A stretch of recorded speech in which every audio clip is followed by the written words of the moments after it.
What's up, Danny? Welcome back to the show. I'm so glad you're here, man. This is gonna be fun. Thanks for having me, brother. Always good to be here with you. Yeah. So, if you guys don't know, if you haven't been following the show that long, Danny Vega used to be the co-host of the Low Carb Hustle, along with Adam Shibley, and Robert Sykes. Sykes. That's right. Yep. I was almost said Robert Savage. That's good. Yeah, Might as the well be. Keto Savage himself. Yeah. So, Danny, it's amazing to have you back on the show. I want to just kind of catch up with you, see how things were going, and I know we had talked a little bit about kind of just talking about fitness, fatherhood, resilience, working through some certain things. But can you give just a brief intro, who you are, how you got here? Yeah, man. Well, I played sports my whole life, was into strength and conditioning my whole life, played college football, started my career as a head strength and conditioning coach for VCU basketball, got into sales for about 10, 11 years, then started my company, started Fat Fuel Family back in 2017 after doing the ketogenic diet for a year. And it just was such a difference for me that's just kind of how I built a platform. I didn't mean to do it. I started talking about it, and then um, 2 months after I started, got hooked up with Brian Richardson, and we started to do the ketogenic athlete. We did that for several years, and then started Fat Fueled Family in 2018, and that ran from 2018 to 2023, almost 200 episodes. We also did, of course, Low Carb Hustle, like you mentioned. So, I'm back in the corporate world now. I basically dissolved my LLC. I'm just doing some coaching on the side. But yeah, back in the corporate world, back in sales. But yeah, I mean, my passions are, performance nutrition, doing stuff with, doing nutrition right and exercise with the family, and really just any type of biohacking and staying staying powerful and strong and all those good things as you age, because I'm 43 now, and things are not the same as they were when I was, let's say, 36, 37. Yeah. I mean, I've seen pictures of you back in high school, college, and you're more yoked then than I am currently. I've been training for 20 years. So I'm just a little jealous. So, but I wanted to kind of to touch base with you on some of the performance nutrition and stuff for athletes, because you come to this from an athletic background. You played college football. You were deadlifting and squatting 500-600 pounds. Like, you were a monster. How did you transition from a normal kind of diet with including carbs to more of a ketogenic diet? And what's the any tricks to doing that in a way that doesn't just completely destroy all your gains? Yeah, definitely, man. There's a lot of things that I've identified. The first one that I would say is, if you come from a background, I mentioned this one a lot. If you come from a background of counting your macros and stuff, um, number one, if you are, give yourself some caloric leeway, because, for example, with me, you mentioned, transitioning. I, had a knee injury. I tore my meniscus in 2016, and had to pull out of my last meet. And then basically I was 245 at the time, and I was big and I was beat up. And so I went on a diet, and at the time, all I knew was a bodybuilding diet. I had a teammate who was power lifter with me, and also a bodybuilder. And I always tell everybody it was 4 months. I got super lean and got super miserable, and just started to cheat every weekend. And I had a friend who I was going to the gym with, and he kept telling me, hey, you should try out the ketogenic diet. It'll help with your inflammation, blah, blah, blah. It sounded ridiculous to me. But I eventually started because I was in a place where I was lean, and I was like, you know what? Quality of life. I feel like I'm where I need to be. Let me just try this out. And, that first point of not giving yourself some caloric leeway, I say that because with me, it took me over a period of 5 weeks. I had to increase my calories by 700 to stop losing weight, because I was already really lean. And then so what ended up happening, man, was so I had to bump up the calories. So the first thing that I would do is, don't treat this type of diet the way you would a regular diet, with macros and stuff like that, especially at first, because one reason why is there's I think it was Dr. Ludwig who did a study in like 2018, 2019, where they were looking at, the difference between like caloric expenditure, like if you change the macros. So they basically had all these people lose 11% of their body weight and they washed them out. So now everybody's starting from the same place. They standardized the protein across all three groups. One group had 60% carbs, one had 40% carbs, and one had 20% carbs. And what they noticed was that as the carbs got lower, the percentage of carbs got lower, the calorie expenditure went up. And not only was there the biggest difference between the 60% and the 20%, they also tested these people's insulin levels. And if you were one of those people that at the beginning of the study, you were in that top group of highest insulin, you benefited the most from lowering your carbs. And that group burned like on average like 300 something calories more a day. And, Whoa. several reasons for that. I mean, mitochondrial uncoupling is one of them, basically like heat escaping. It's basically like revving your car in park. So, like the amount of fat coming into the cell, the amount of energy coming in is nowhere near the amount of energy going out. So, there's a lot of reasons why, if you just look at it with calories, you're not really getting the full picture of like caloric expenditure and energy balance, because a calorie is one part of it, but then how does your physiology, your metabolism, the current state of your metabolism, how does that change the way you burn fat? Because and there's a lot of things that influence that. So and when you switch to this type of diet, I think that's you start to see those differences. So don't cut the calories, keep the salt high, supplement, especially the first month with electrolytes, and then try to match your training to your style of to your diet, because that's the other thing. If we're going to be, especially when you're just transitioning, where you're cutting out a whole your main energy source and you're basically waiting for your body to adapt, you're going to have a period there where you're producing ketones but your body doesn't know how to use them. So it's important not to overtrain and do the same type of training you were doing when you had high carbs. Because if you do and you don't have carbs after a hard training session, your cortisol is going to start drifting upwards. And then when it gets to a certain point, now you're not going to be able to burn as much fat or build as much muscle. So keeping the rests a little bit higher, especially at first. Not doing too many drop sets, going more for like the 6 to 8 rep range and focusing on like that myofibrillar hypertrophy versus like sarcoplasmic, which is more like the bodybuilders' big muscle bellies. Myofibrillar is the cool thing about that is the benefit is that the amount of muscle you carry is more in line with the strength that you have, because with sarcoplasmic, a lot of the time what you're doing is you're training like sub-maximal weights with higher reps and just really, really, that's how you get those big muscle bellies that you see in bodybuilding. That's But sarcoplasmic. That's where you actually increase the size of your muscle fibers, whereas the myofibrillar is where you increase the amount of muscle fibers. That's a good question, man. Is that true? If that's I true, think yeah, so. Yeah, yeah. I don't. Yeah, good. Well, let's go with it because I don't know. But yeah, man. So those are the main ones. Definitely don't just go into this thinking that it's, especially in the beginning, because you're completely changing the way your body processes fuel. Okay, that was what I kind of wanted to kind of follow up with was how do athletes do this? Especially, obviously training in the gym is one thing, but like what about people who are, like think about your college football days. You're training what, 6 hours a day, maybe more?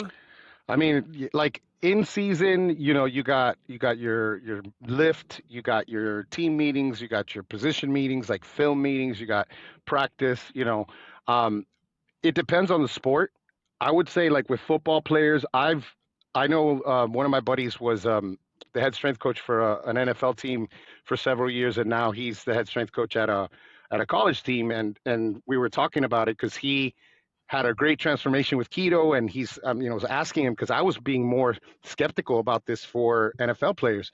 He's like, no way, dude. Like I have my linemen in season, they're eating keto, Wow. because yeah, and there's like that. You see a lot of that, but in general, I would say for athletes, off season, especially the early off season, is the way to go. Like if you're not getting ready for anything, you don't want to change any of the conditions and not know what to expect. So early off season is great because number one, you might be beat up. You could lower your inflammation, get a nice Mm, little leptin reset your hunger and satiety hormones, and maybe even like lose some fat. So I think that's the best time to do it. I think every athlete would benefit from doing like a ketogenic low carb phase. Typically, like I said, in the off season, and then you can play around with doing things in season depending on the sport. If you're doing a sport like I don't know if soccer would be the best, because it's like you're doing lots of sprinting and you're running a 5K. It's possible if you're fat adapted, but we just don't see a lot of like ketogenic diets in these sports that involve a lot more power and speed and agility and things like that. We do see it a ton in endurance sports, like for sure. okay. That's good. That's just a good caveat to keep in mind that because I've always said about like the ketogenic diet is like if you have 40 or more pounds to lose, this is perfect for you. Help completely reset your hormones, make sure that you're processing insulin better, like you're getting get your body to burn that stored fat. But like I think that once you start getting closer to like goal weight or maintenance or trying to really get shredded, you don't necessarily need to go as low carb. Your body can process carbohydrates better if that's what you choose to eat. Very true. Very true. And So it's in interesting to fact, hear I could this do from the like a opposite way too. You okay. could kind of do it. I got someone that I'm working with now that I'm starting her on training days a little bit higher carb, like higher for us, like 150 on training days. And then like on off days, she's like on 20 grams. And what I plan to do is like as she gets closer to her goal weight, it's only like 6 pounds. So it's like more of a recomp for her. I'm going to start shifting everything towards more ketogenic, like more of like a targeted keto. So instead of like 150, it may be that day, 75, 50 to 75. But it's kind of clustered around the training. So maybe like a little bit before the training and a lot more after the training. Okay, gotcha. Interesting. Okay, that's cool to know that you got you got it from both angles. You can hit it. Yeah. So talk to me a little bit about like you mentioned earlier that you're big into biohacking. I know you've tried a million different things. And I think biohacking kind of gets bandied about. People are talking about ice baths and saunas and touching the ground. And now it's like drinking water is a biohack. Like, it's like that word is just kind of meaningless. But what have you Yep. tried that you're like, this gives me an edge in my physical, mental, energetic? Like where do you see the biggest difference when it comes to these biohacks? Yeah, I mean, first of all, we were talking about Jay Ferrugia earlier, and Jay made a post yesterday that I thought was awesome because it's true. It's like people major in the minors, like they spend all their time doing, the ice baths and the sauna and the this and the that and the red light therapy and sun in your taint and like all those things. And it's like those are great, but like sleep 7 hours a night, train 3 to 4 days a week, eat sensible 95% of the time, all those things. So, um, now I just lost my train of thought. So you were talking, but for Well, biohacking. So, yeah. all right. I mean, like So, just to that point though, I feel like yeah, you're 100% right. And I think that's a great caveat because if you're not doing these things, then forget about biohacking. You don't need an ice bath. You need a year of solid training, you know? yes, And I think that's like, I'm in a community filled with like entrepreneurs and people with business owners and stuff who would love that extreme approach. And they love 75 hard so much. And I don't mind it, but I get yep, annoyed when people start talking about it. And I'm like, you don't have a routine. You don't have a rhythm yet. Like, why do something that's so intense that doesn't allow you to do something sustainable? I tell people like I don't do exactly. 75 hard. I've done 7 years hard. Okay. Like I I haven't missed a workout since 2015. When you have that you know in your back pocket, then let's talk about adding stuff in and taking progress pictures every single day or whatever else. But Yeah, that being said, you got all these things dialed in. You're sleeping, you're drinking water, you're eating healthy foods, you're training hard. Now, what can we add in that's going to make a difference or we'll actually see improvements? I think the first one that I would do is post-workout sauna.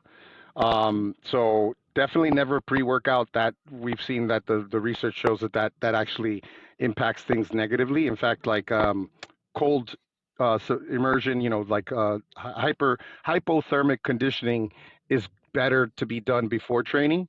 And then like sauna is really good for after. In fact, sauna after helps with, it helps with hypertrophy. But not on top of that, it's like, Yuri Laukkanen is a Finnish MD PhD. He's a cardiac researcher and he treats patients. And he did his first study that came out, Rhonda Patrick highlighted it. It was probably 2018, 2019.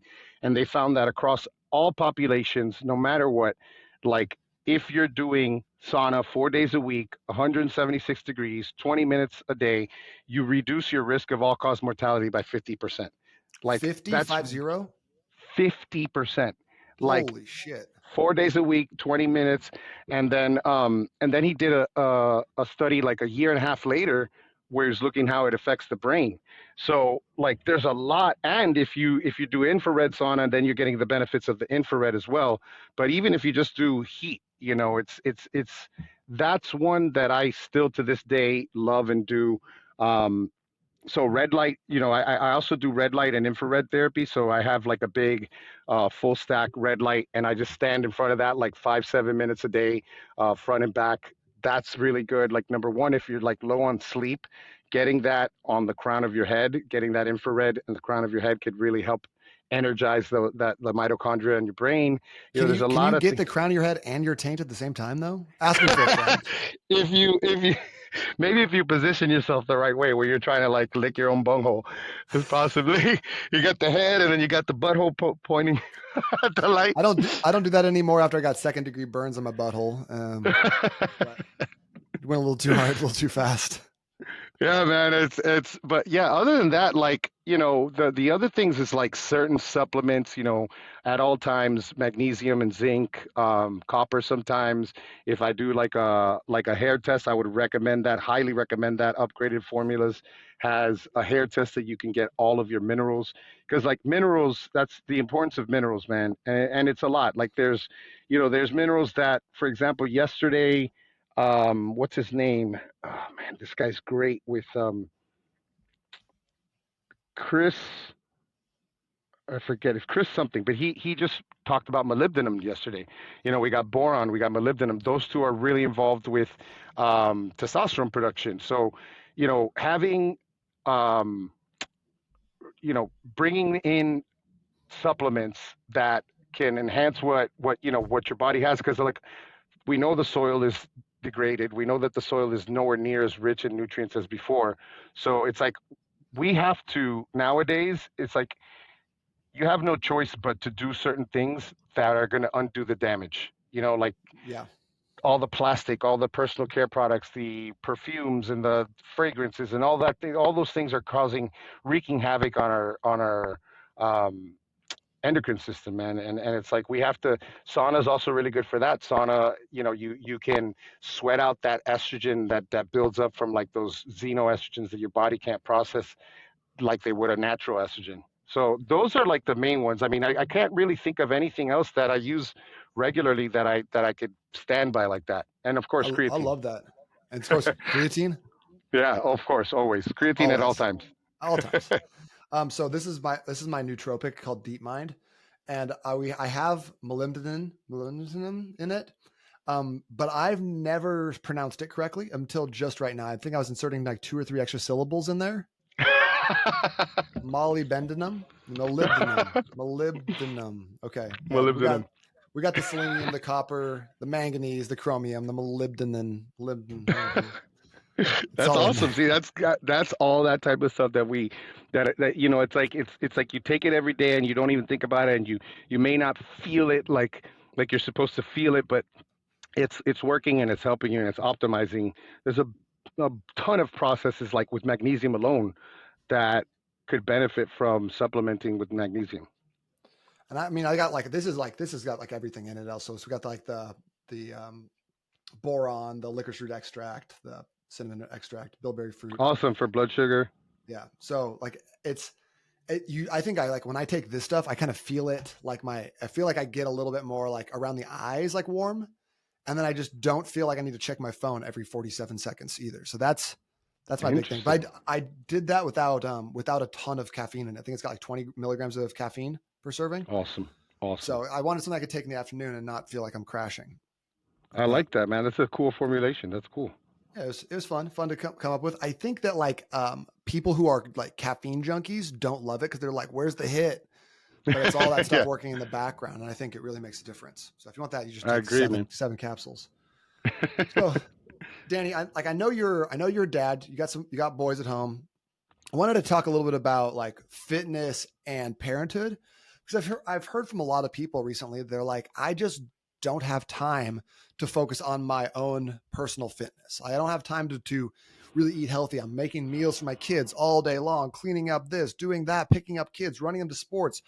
What would you say to someone who's like, I don't have time to work on myself because all of my Yeah. time goes to my family? Like someone who's got like really good intentions and just can't figure it out.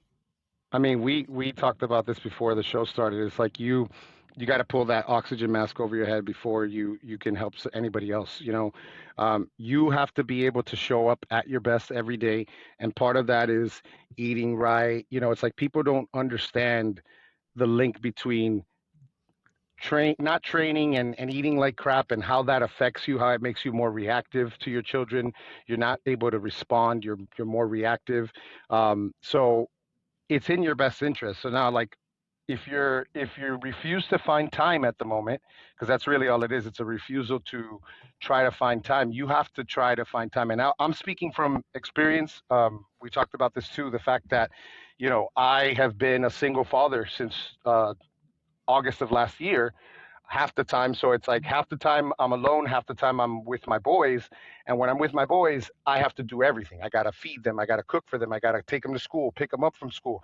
So for me, it was like from August to December, it was a lot of adjusting. And, for a while there, it was like, I'm not going to change. It's like, well, you can't refuse to change for a long time because then nothing happens. Like I became a little bit detrained. Of course, I tore my bicep in November. That didn't help. Um, but the fact that I think it has to start with you got to get your diet under control.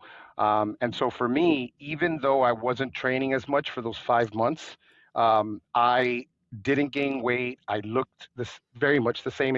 Maybe not as big, but but it was because I was consistent with carnivore. Like very rarely would I eat plants and very rarely would I eat carbs. But once a week, I'll eat something whatever I want.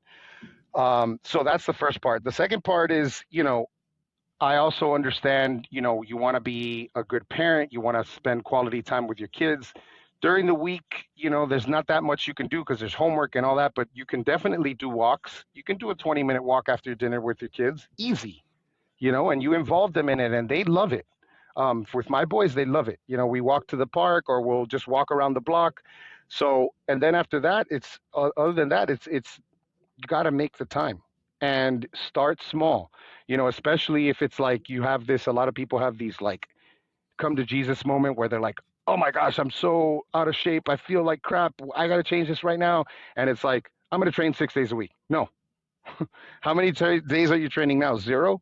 Well, why don't we start with two, maybe three, and then from there, work up from there. But I think part of what has helped me over the last, 20, 27 years of training consistently, that's crazy, is the fact that one, I'm consistent, but two, if I have to lay off for whatever reason, when I come back, I take it slow. I'm not like straight balls to the wall right when I get back. I'm going to ease into it. And that's where people like, they forget because it's like, if they're truly making a decision to change their lives, you got all the time in the world. You know what I mean? Don't, especially with like your training, don't over push it. Because once you get into that overreaching and overtraining, like now your motivation goes down too. Now you don't even want to train. And even then, even more, like you're not going to benefit from the training either. So, And especially like when you're overtraining, you need to increase recovery. And if you're already at a like time crunch, you can't add another 2 hours of sleep in. You're not gonna, yep. you can't add in some like, oh, getting a massage every week. So it's better to start off a lot slower. And I know you're speaking from experience. Same thing here. Yeah. Like I've done it where I'm like, I benched this much weight last time 6 months ago before I did this, and I'm going to go right back to it. And then that Yeah. always ends up poorly.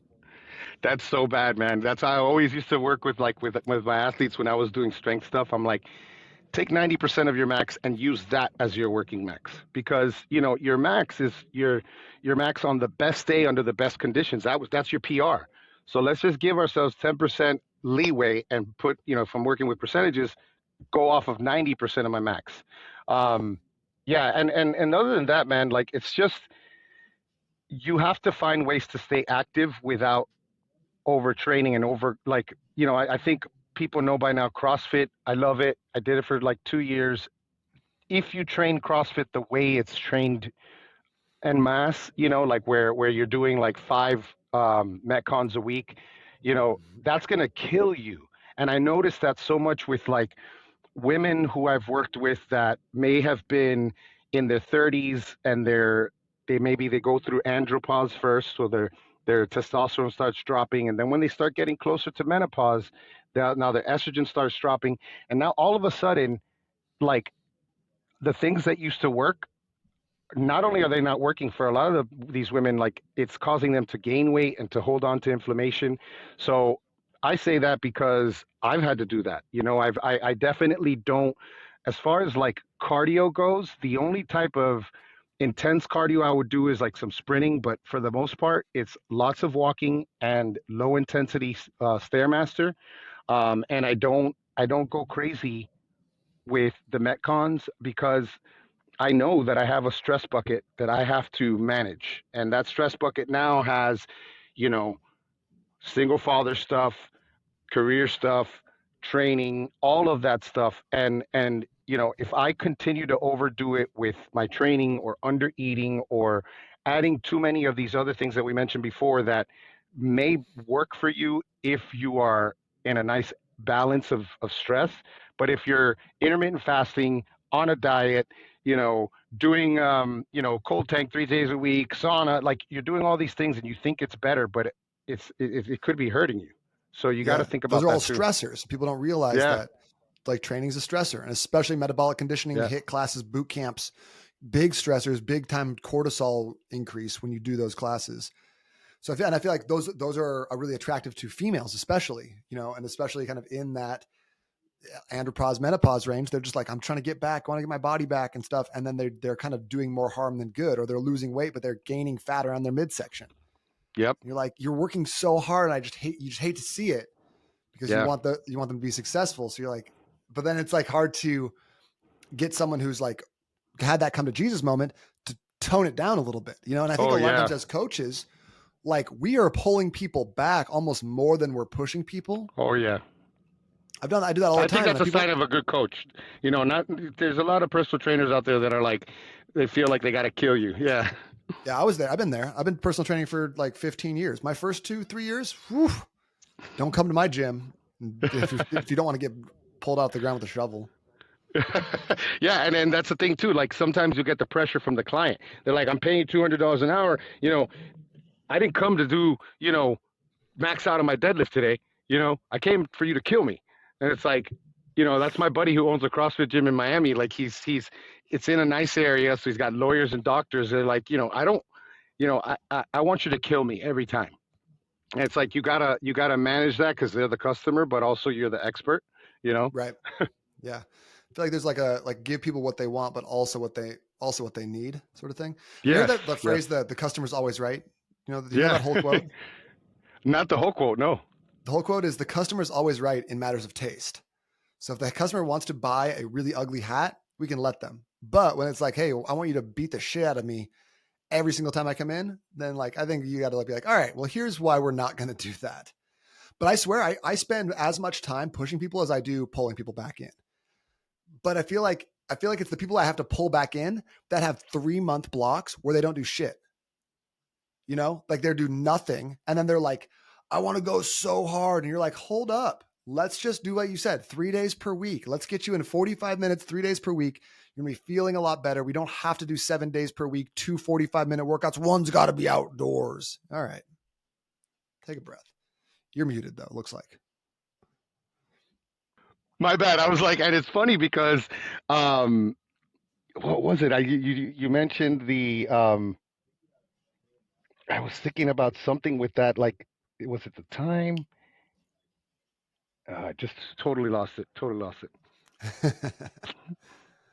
But like that's I think that, when it comes to like helping people out, I think one of the best things we can do as coaches is help them create something sustainable. Like I get a lot of like pushback on my book, $1 Million Body Method, because it's people are like, I want to optimize. I want to get in the best shape of my life. And I'm like, this will do it, but you got to give it 3 years. And they're like, what about the 12-week program? Because Oh, I'm not trying to push of people course. into making insane changes and then having a 99% relapse rate. Like that's the industry standard. I want you to Oh, take it I remembered. slow. Yeah. All right. Tell me what's I up. remember now. Yeah, so it's like this could be helpful for any coaches out there, or even clients that you feel like you identify with this. Is like think of it as you have this pendulum, right? And like the harder you swing that pendulum to one side, the harder it's going to swing to the other side. Mm, And so, like, what your goal is like basically small swings from side to side, kind of like adjusting a rudder on a ship versus freaking course correcting. And that's what happens, right? Like, it's like, oh, I pigged out this weekend. I'm going to fast for 3 days. Number one, I learned that that's basically bulimia. That is falls within the definition of bulimia when you try to undo one choice with another choice. It doesn't mean that you have to purge. You don't have to vomit to be bulimic. You could just be one of those people. And I guarantee you, I've been that person, and a lot of people have been that person where it's like I overdid it. Now I'm going to just swing it right back punish the other way. myself. Yeah. Yeah. And then like it happens with fasting. Like people, I'm big with like eating breakfast in the morning. That's something that's changed in the last year since I've done a lot of reading on leptin. And you start you skip breakfast, you have a big coffee with fat in it, then you have another coffee in lunch with fat in it, and then at nighttime you're ravenous and you're like, "Oh, well, I've only eaten 200, 300 calories, so I'm just going to eat everything now." And it's terrible quality food, and you're like, "Oh, I balanced it out because I fasted." I earned this. That's why I don't Yeah, love intermittent fasting. I push people towards I don't like either. structured, prolonged fasts, Yes, I not agree. as punishment, but like because like fasting's a stressor too. It raises your Yeah. cortisol levels. So like, don't do it every single day, especially if you're a pre-menopausal woman. Like, come on. And especially if you're training hard, it's like Yeah. I think 12 hours is a perfect daily window, and then you could play with like on an off day fast longer, or every 3 months, do like a 3-day fast. But like 12 hours to me is good because it's like basically, let's say you're eating breakfast at 7 and you're eating dinner at 7 and you're eating lunch sometime in between. That gives you 3 opportunities to hit your protein goal. That puts, I like the 5 hour, 5 hours in between meals because that first 3 hours, even if it's a low carb meal, insulin's going to be elevated. And so if you can get like 2 hours of low insulin, you're going to burn fat. And then, and that's, you're not going to really burn body fat during the day. You're going to consume calories during the day. But like at night, that 7 p.m. is your last meal. 9 to 12 hours is the optimal time for burning body fat. So if you don't eat from 7 p.m. to 7 a.m., right around 4 a.m. is when you're going to start burning body fat. And if you cut that off and you eat at 10 p.m., now you're not going to have any hours of burning fat.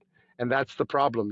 People don't give their body the opportunity to go through all the processes that it has to do to recover and then burn fat because we're metabolizing food at the beginning, it's screwing with our sleep, and so that for me is the typical rule of thumb is like 12 hours, put 5 hours in between meals, and nine, definitely 12 hours between dinner and breakfast at the very least, because then you're going to get the benefits of burning fat in your sleep.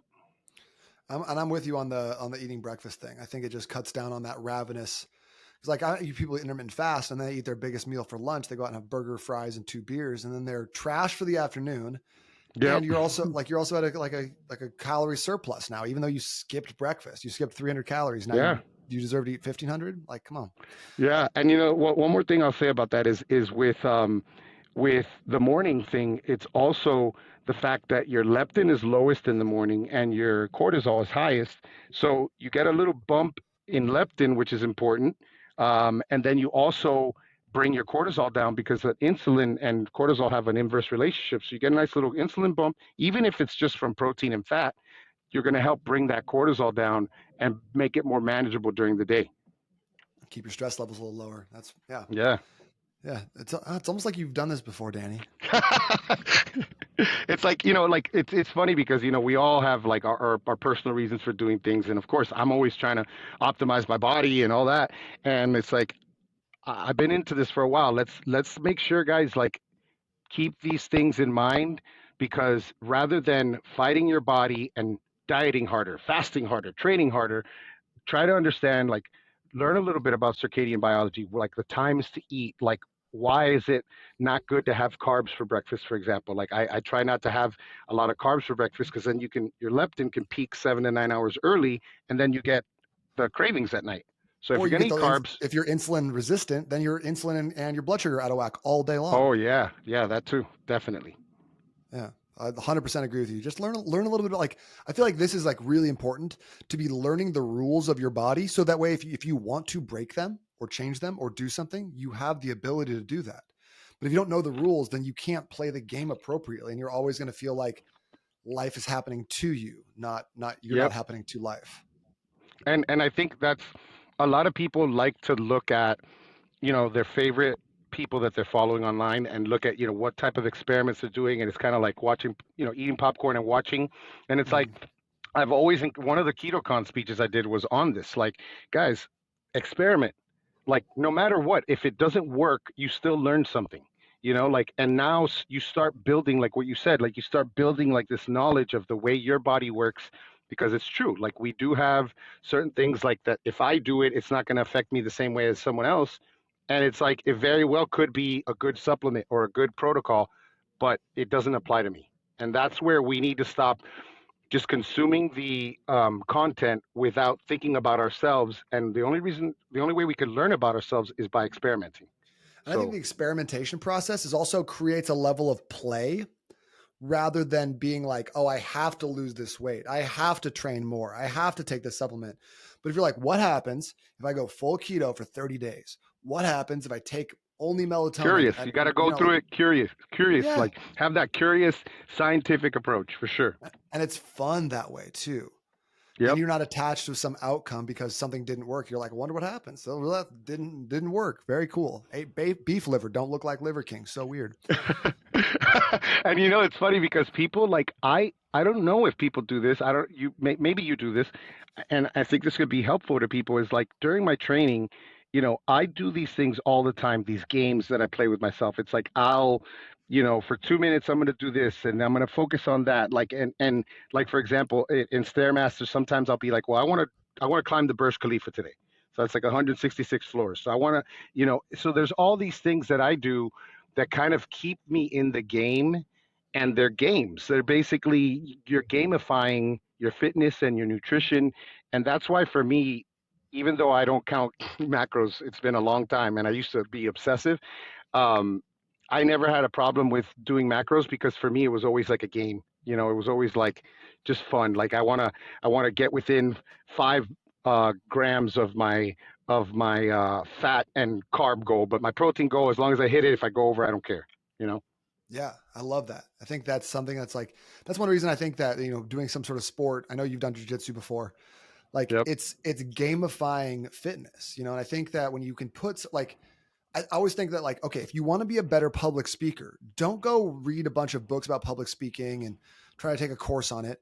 Go put yourself in a situation where you are forced to become a better public speaker. Go Yeah. do an Immerse improv yourself. class. Go sign up for Toastmasters.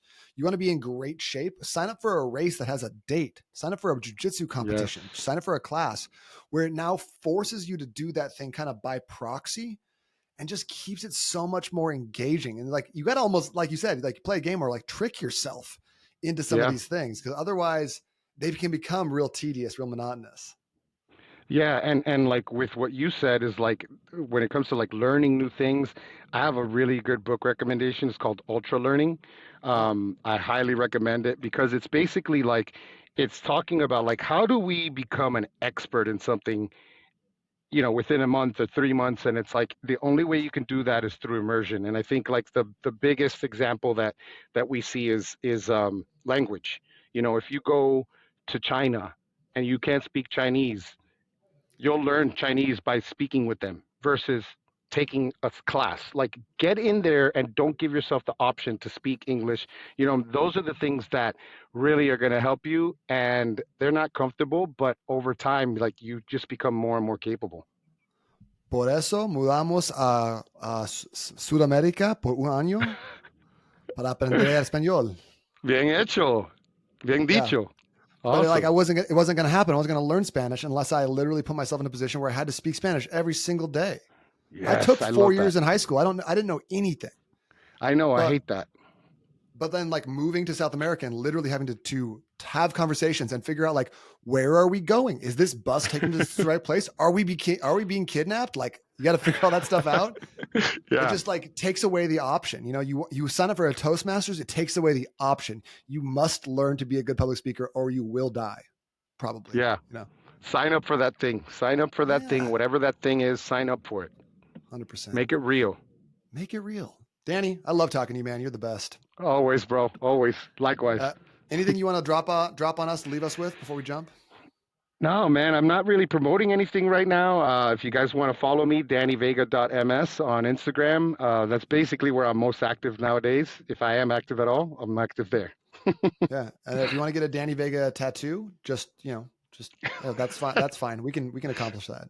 Make it happen. Awesome. All right, brother. Have a great rest of your day. I'll talk to you soon. Thanks, brother.